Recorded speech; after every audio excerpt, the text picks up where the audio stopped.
Hello everyone, अस्सलाम वालेकुम, नमस्ते, सत श्री अकाल। Welcome back once again. मैं हूँ Saima Peerzada and you are watching Saima Peerzada reaction channel. और आज की वीडियो में हम रिएक्ट करने वाले हैं रजत शर्मा ठग लाइफ, आपकी अदालत, मौलाना महमूद मदनी। ये वीडियो आज हम देखेंगे। वीडियो अच्छी लगे लाइक कीजिएगा। वैसे तो ठग लाइफ रजत शर्मा जी के बारे में आप जानते ही हैं कि आपकी अदालत शो चलाते हैं और काफ़ी अच्छा शो चलाते हैं। काफ़ी सीरियस टॉपिक पे जो है वो वीडियोस बना रहे होते हैं। इसमें जो है वो अब इसको देखते हैं और फिर उसके ऊपर डिस्कशन करेंगे। सो बिना देरी के चलते वीडियो की तरफ। हियर वी गो।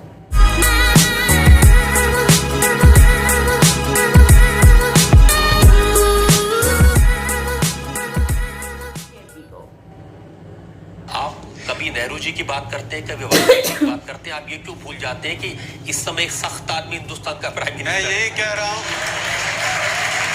आपको एक हादसा बता देता हूँ। जब मैं पाकिस्तान में गया तो वहां पर मुझे एक पत्रकार ने सवाल पूछा हजारों लोगों के सामने। उसने कहा कि बहुत सारे लोग ऐसे हैं पाकिस्तान में जो समझते हैं कि कश्मीर के बिना पाकिस्तान अधूरा है, आपका क्या राय है? तो मैंने कहा हिंदुस्तान में बहुत सारे ऐसे लोग हैं जो समझते हैं कि पाकिस्तान के बिना हिंदुस्तान अधूरा है।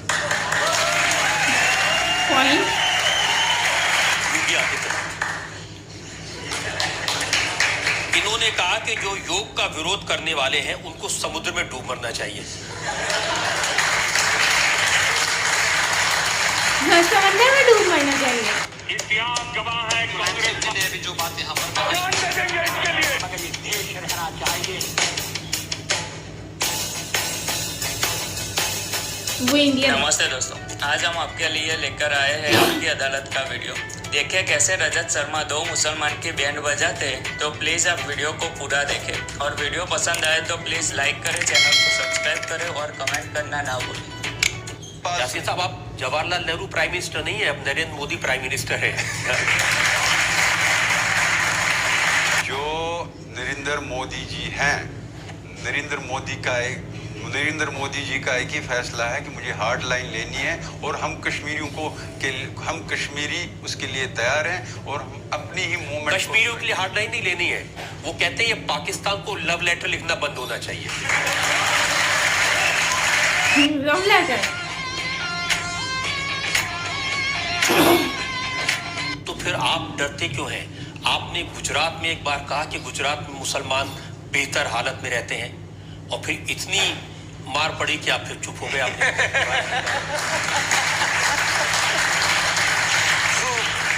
ना ऐसा मार पड़ने की बात नहीं है और ना ही मैंने ये कहा कि गुजरात में बेहतर।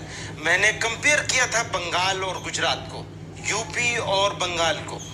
आप अकेले नहीं हैं, मौलाना बस्तानवी ने भी यही कहा था।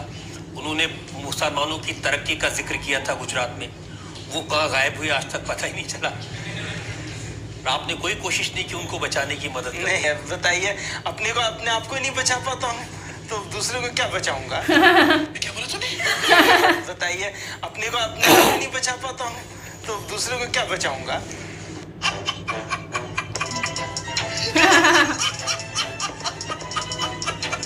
अपने आप को ये सब जानते हैं कि आप कहते तो हैं कि अब मैं गांधी जी के रास्ते पर चलूंगा, मैंने हथियार फेंक दिए, बंदूक फेंक दी, लेकिन जब प्रैक्टिकल देखते हैं तो आपकी दोस्ती है हाफिज सईद से। आप करते वो है जमात इस्लामी चाहता है, आप करते वो है जो जमातुल दावा चाहता है। पहले तो ये है कि 94 में हमने सीज फायर किया। 94 से लेकर अब तक ये 2014 20 साल होते।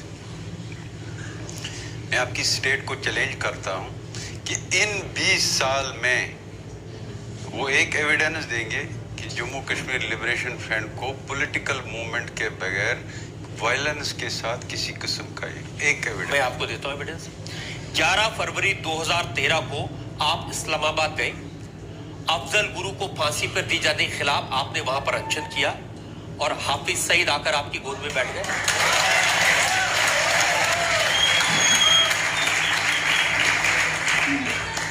तस्वीरें हैं, आप चाहे तो मैं दिखा सकता हूं आपकी और हाफिज सईद की तस्वीर। मैं इसका जवाब ये देखिए, यासीन मलिक और हाफिज सईद।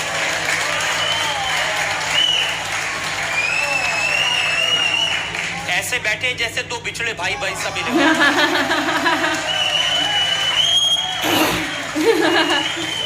कड़क वाली बेइज्जती। कि अगर कश्मीर की लीडरशिप पाकिस्तान जाना, देखिए आप मुझे तो हफीज सईद के बारे में बताइए। मैं इसी की तरह आ रहा हूँ। आप उनके साथ बैठे थे कि नहीं बैठे थे? मैं बैठा था। बिल्कुल। वो आतंकवादी है कि नहीं है? मुझे आप बात करने देंगे? अच्छा बताइए।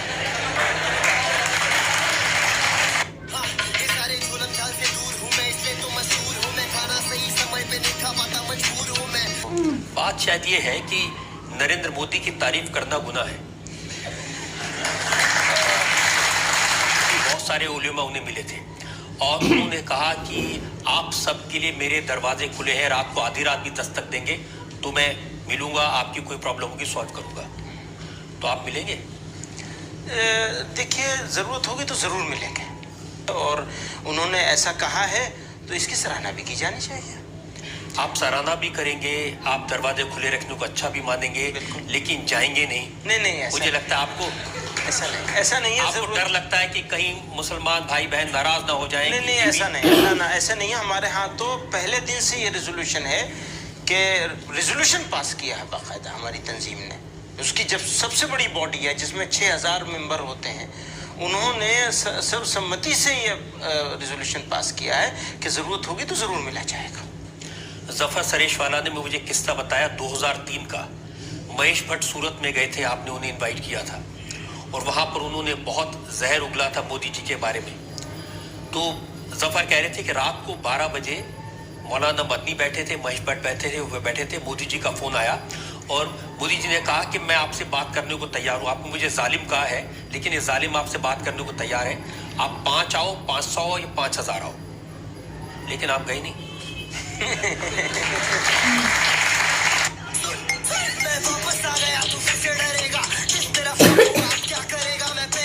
यासीन साहब, पाकिस्तान के हाई कमिश्नर ने आपको बुलाया, तुमने पुकारा और हम चले आए।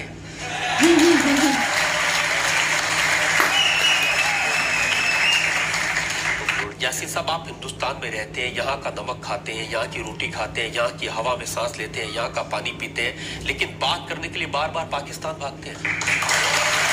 कर दिया। यासीन साहब, मैं तो आपसे जो पूछ रहा हूँ सरकार की तरफ से नहीं, हिंदुस्तान की जनता की तरफ से पूछ रहा हूँ, जो लोग यहाँ बैठे हैं। जब पाकिस्तान हमारे सैनिक हेमराज को पकड़ लेता है, उसका सिर काट करके बॉडी भेज देता है, पाकिस्तानी सैनिक उसका सिर ले जाते हैं, तो बहुत दर्द होता है हिंदुस्तान के लोगों को। और जब उस पाकिस्तान से बात करते हैं तो बहुत नाराजगी होती है।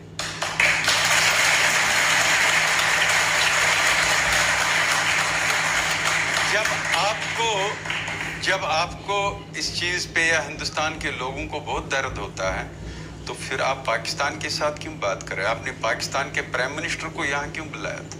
पाकिस्तान के प्राइम मिनिस्टर को यहाँ ये कहने के लिए बुलाया था कि खुराफात बंद कर दो। क्या बंद कर दो?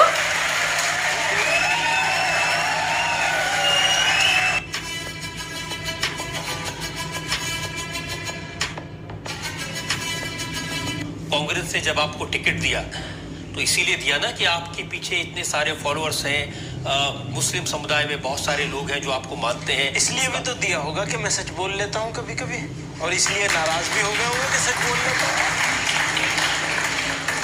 तो फिर आपने उनका साथ छोड़ के मुलायम सिंह यादव का दामन क्यों पकड़ा, और मुलायम सिंह का दामन छोड़ के अजीत सिंह का दामन क्यों पकड़ा? बात यह है आज तो आप सारी छुरी तेज करके बैठे हुए हैं। पुराने सारे बदले निकाल लेंगे। पुराने सारे बदले निकाल लेंगे। यासीन साहब, उन्होंने कहा कि अफजल गुरु को फांसी दे दे तो आप हंगर स्ट्राइक करेंगे, और मुंबई में हमला हो जाए तो हाफिज सईद के खिलाफ आप कुछ नहीं कहेंगे, आप हंगर स्ट्राइक नहीं करेंगे। भाई साहब, अगर मैं भी आपसे एक बात पूछूं, आप हिंदुस्तान के शहरी हो, जब गांधी जी यहाँ पर लड़ाई लड़ रहे थे तो बरतानिया से जो शहरी हैं वो भी उसके साथ खड़े हो जाते। मैं भी अगर आपको एक बात पूछूं, 1 लाख कश्मीरी कत्ल किए गए, बच्चे, बूढ़े, औरतें, छोटे छोटे बच्चे।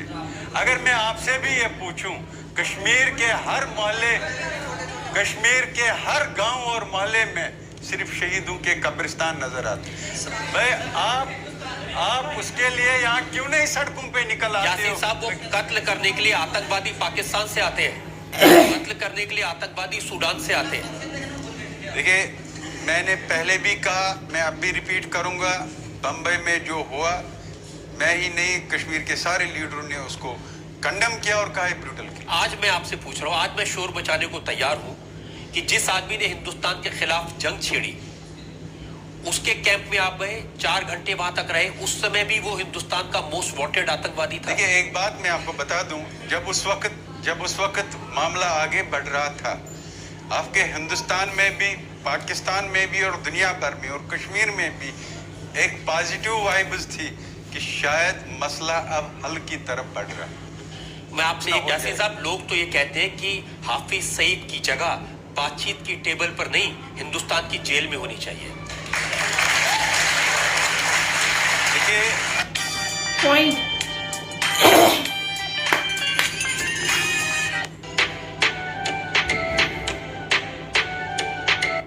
ओके गाइस, तो ये वीडियो है जिसमें रजत शर्मा की ठग लाइफ। रजत शर्मा जी जो है, उन्होंने जो है वो इनकी दो मतलब के जो लोग थे, इन दोनों की सही क्लास ली है। और वैसे बात देखी जाए तो सारे ही पॉइंट टू पॉइंट वर्ड थे। ऐसा नहीं है कि कोई भी बिला वजह कोई बात कही हो। जैसे कि इनको जो है वो एक पाकिस्तान जाने पर उनको जो है वो बहुत ज़्यादा क्रिटिसाइज़ किया गया है कि आप पाकिस्तान जाकर, वो भी हाफिज सईद के साथ में बैठे जो कि दहशतगर्द टेररिज्म फैलाने वाले हैं, उनके साथ आप बाजू में बैठे। तो इससे ये साबित होता है कि ये रजत शर्मा जी को गुस्सा आया, इस चीज़ को ये पसंद नहीं किया है उन्होंने क्या, कोई भी नहीं इस चीज़ को इंडियन पसंद करता होगा। और फिर उसके बाद फिर ये है कि ये तो 2014 की वीडियो हम देख रहे हैं, मतलब ये उस टाइम का ये पार्ट था। अब तो खैर मेरे ख्याल से आना जाना बंद है।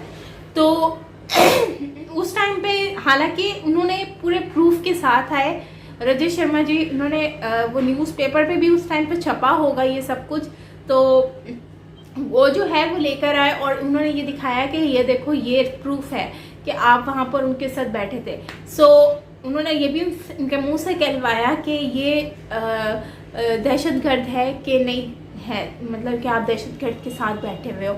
तो ये चीज़, और दूसरा ये लोग खुद अपने मुंह से मान रहे हैं कि रजत शर्मा जी जो हैं वो पूरा सोच समझ कर आए हैं कि इनसे उन्होंने सारी पिछली पुरानी बातें जो है ना वो सारी इनसे निकलवानी है इनके मुंह से।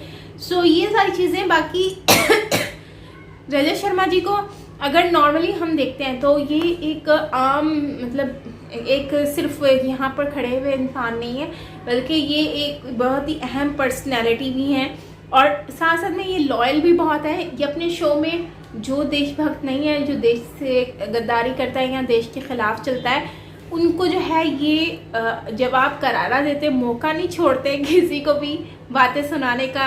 जैसे कि इन्होंने कहा कि किसी ने मुझे, पाकिस्तान जब गया तो किसी ने मुझे कहा कि हिंदुस्तान के बगैर, कश्मीर के बगैर पाकिस्तान अधूरा है।